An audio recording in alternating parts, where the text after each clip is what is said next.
Yo, yo, yo, it's your boy, Pastor Ron. Thank you for listening to Game Day Gospel, an interesting football, I guess you'll call it Monday now, Football Monday episode. We talk about mainly the Giants, man.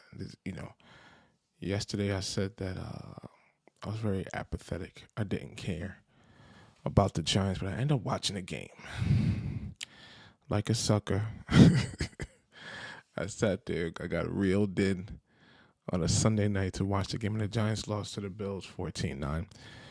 It was a close game. It was an interesting game. Giants led 6-0 for most of the half, but ended up falling short on the last ditch obvious pass interference that was ignored.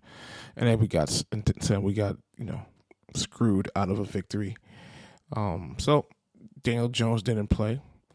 And that's, to me, is probably the biggest story, or the only story. I think, honestly, at this point in the season, at this point, nothing else matters. It's not we're gonna make the playoffs. It's not we're building. It's none of that crap. We're trying to figure out who we have for next year, what the future is gonna look like, because this team needs blowing up.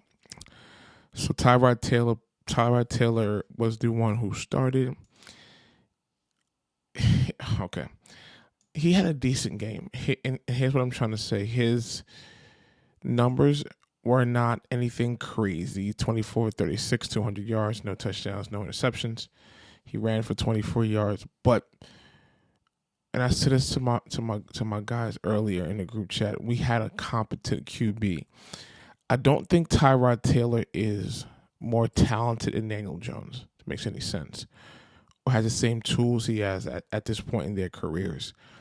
But Tyrod Taylor knows how to QB. He knows how to navigate the defense, different coverages, and manipulate defenses. He knows how to make pre-snap reads, and these pre-snap reads are going to help, get guys open or get rid of the ball quickly. He knows how to QB. Not throw the ball necessarily. His arm wasn't zinging the ball left and right, but he had enough understanding to QB. But when you have Daniel Jones, who sits here and is robotic and is sitting here not, just guessing, like he's just playing Madden. He sits there, he has a pre-snap read, focus on that one player. That's all he cares about. And then if that guy is not open, he either takes the ball, he runs, or gets sacked. That's Daniel Jones. That's the $40 million guy that we have on our team. That's the guy who I said should have been franchised, but not given a long-term contract. That's the guy that for the last 5-6 years we knew was not the guy. Everybody knew he wasn't the guy, but Joe Shane and a couple of Giant fans who swore Daniel Jones was the man. It shall remain nameless. But you sit there and think, yo, Daniel Jones, who he like Denny Green said, rest in peace. He is who he thought he is. He is this is who we knew Daniel Jones to be. And the biggest take I feel out of this, 'cause honestly, defense played decent. Saquon came back, had 93 yards, mostly on two carries. That's all that matters. Like there's, in terms of a Giants perspective, that's all that matters. Is okay, now the QB's not here. How does the team look? Now we have a different QB. What are the results? I don't believe that if we sat here and had Daniel Jones tonight, I don't think this is going to be this close. Not at all. Because again, it's just tiring, man. And now he's going to be back next week, playing again. Same caca, bro. Same nonsense next week. Same stupidness next week. It's gonna be back to the crap. So now we're sitting here playing the Commanders. Probably get slapped up. Probably get sacked all over the place. And we also see that these sacks, I feel, are a lot on the QB. These sacks are often, and it's not just. Someone said, I think it was Dan Orlovsky, on the ESPN, and I want to say it was the Seahawks game when we had 8 sacks. And he went through the film. He said 4 of those sacks are on Daniel Jones.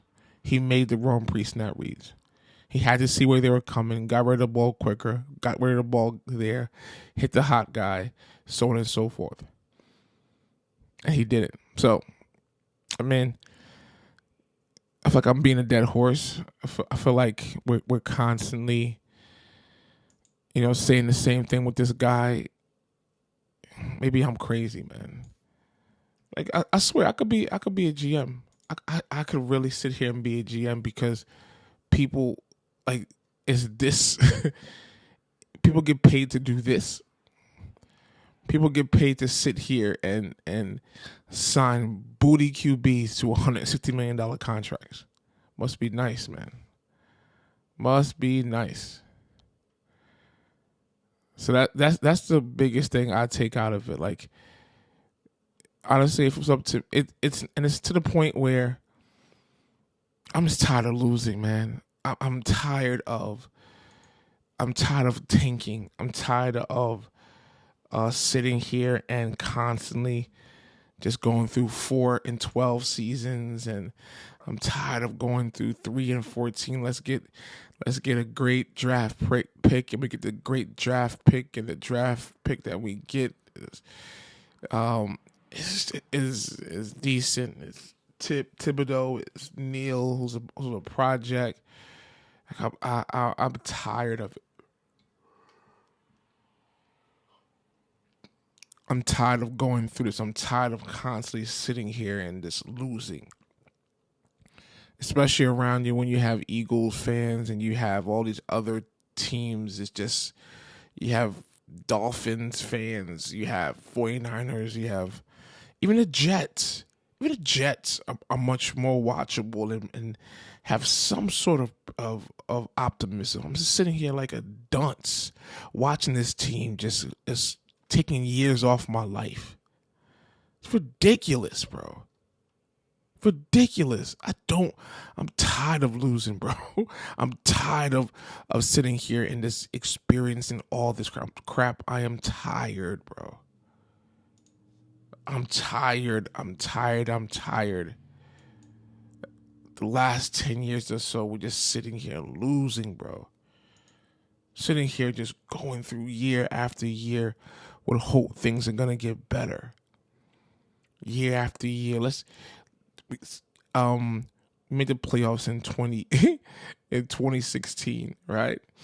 I think that was the year. I think that was the yacht gate with the idiots that were on a boat in Tim's.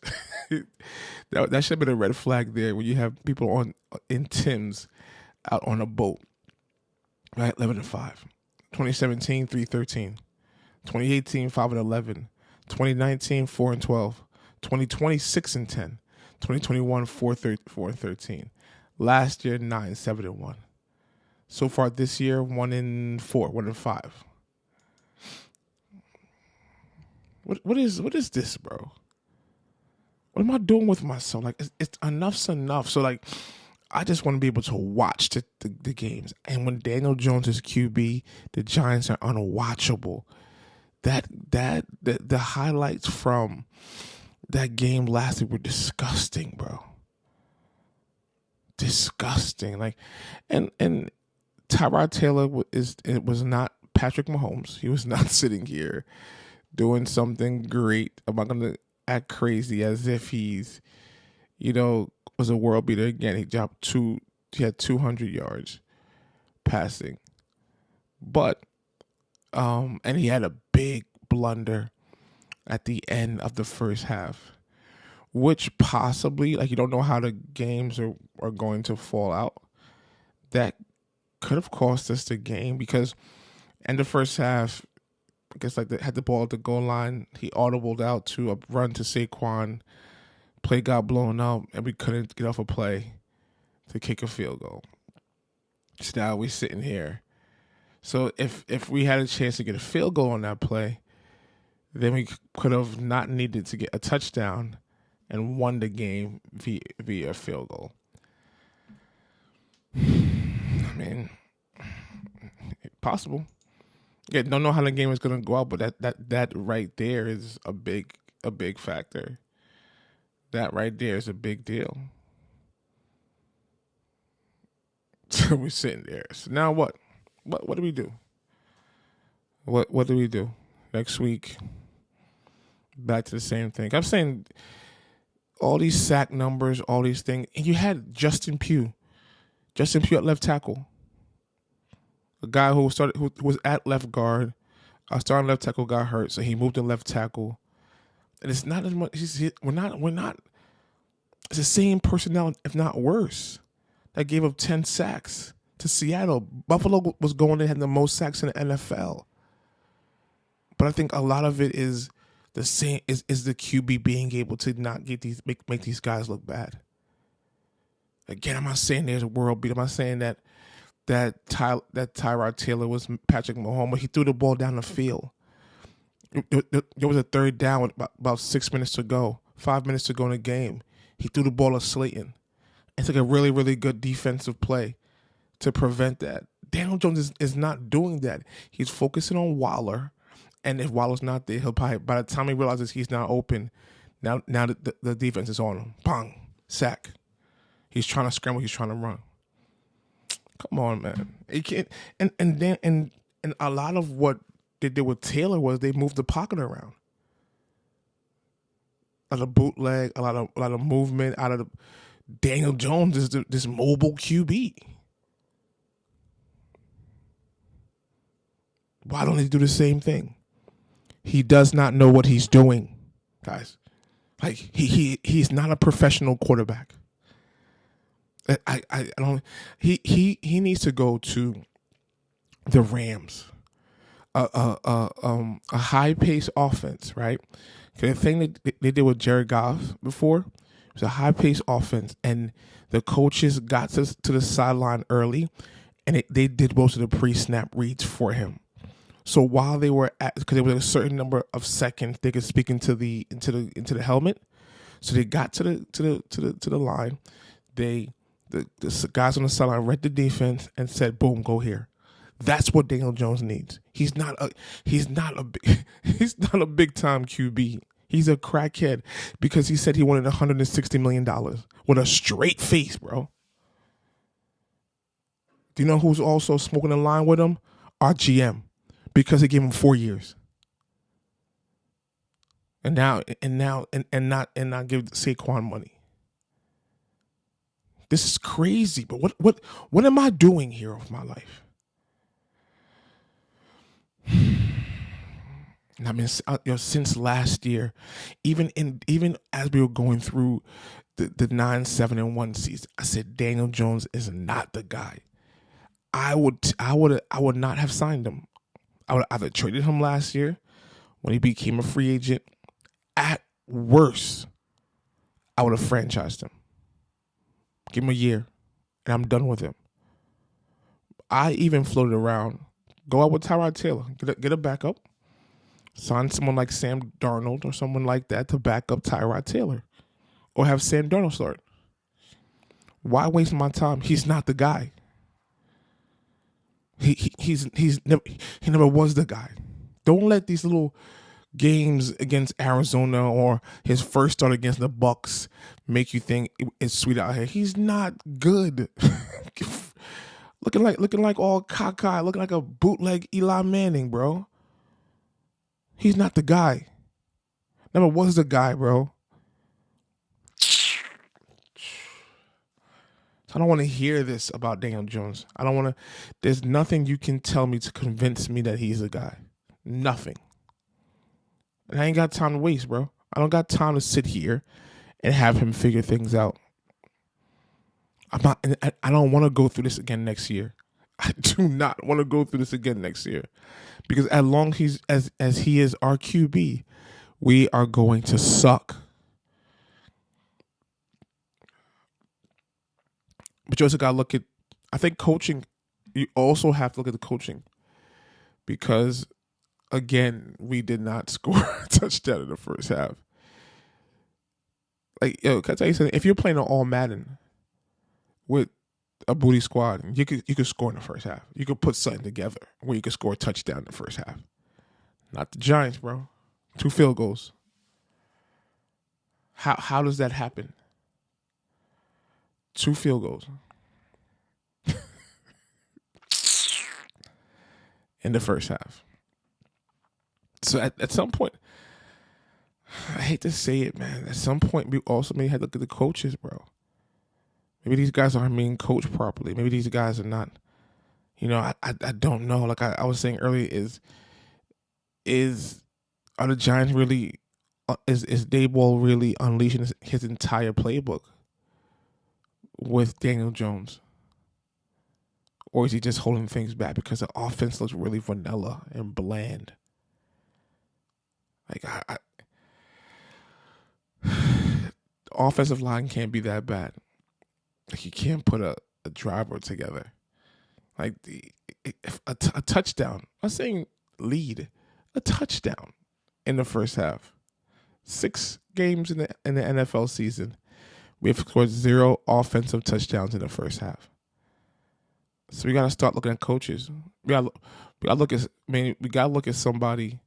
Like something is wrong. Something is broken somewhere. Why we can't do this? Something is off.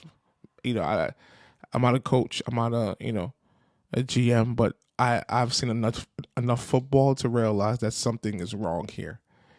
And we got to address it, and we got to fix it. I don't feel like dealing. I just don't feel like dealing with this team. Because tonight, like a sucker, I got my hopes up. I said, all right, let me watch this game. Got involved. Did it now? Come on. That last play, let's go Giants, screaming. And then nothing. And then now, I just know next week, back to the Commanders. Chase Young and them boys are going to sit there and just tee off with them.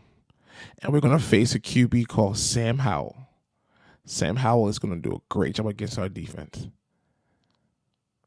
And I think Sam Howell is also better than Daniel Jones. And we're about to see it.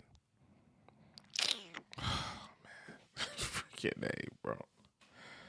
Freaking A, man. So what do we do rest of the season? I said start Tyrod Taylor. We have to start winning, guys. Like, I'm not tanking. I'm not tanking anymore. I'm not sitting here because Caleb Williams gets here. What's going to change? If the issue indeed is the offensive line, why are we wasting our first pick on a QB that won't be able to do what he has to do with the offensive line that we have? What are you going to do? How are we going to rebuild this offensive line? Because when most of these guys were picked by the GM,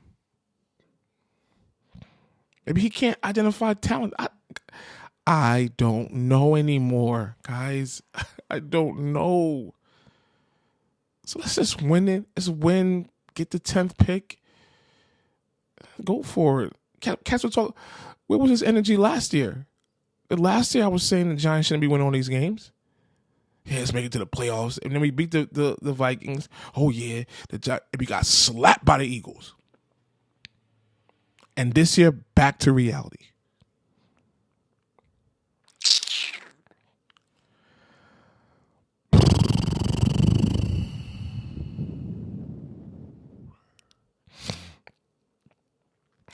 I don't know. I mean, it was cool to have a little bit of joy, a little bit something to talk about. We didn't get blown out, but it sucked as well because we were a yard away from getting a victory. I just want to win, bro. I just want to celebrate some victories. I want to celebrate some dubs. Yep, because look at the Eagles today. They defeated they lost to the Jets. Like, that's a good job by the Jets. was able to defeat. You know what I'm saying? Like, that's cool. That's fun to see teams celebrate victories. Yeah, I don't know anymore. So we shall see. I'm just like punch drunk. I'm just torn, don't know what to do. But tell me what you guys think. Tell me how you guys feel.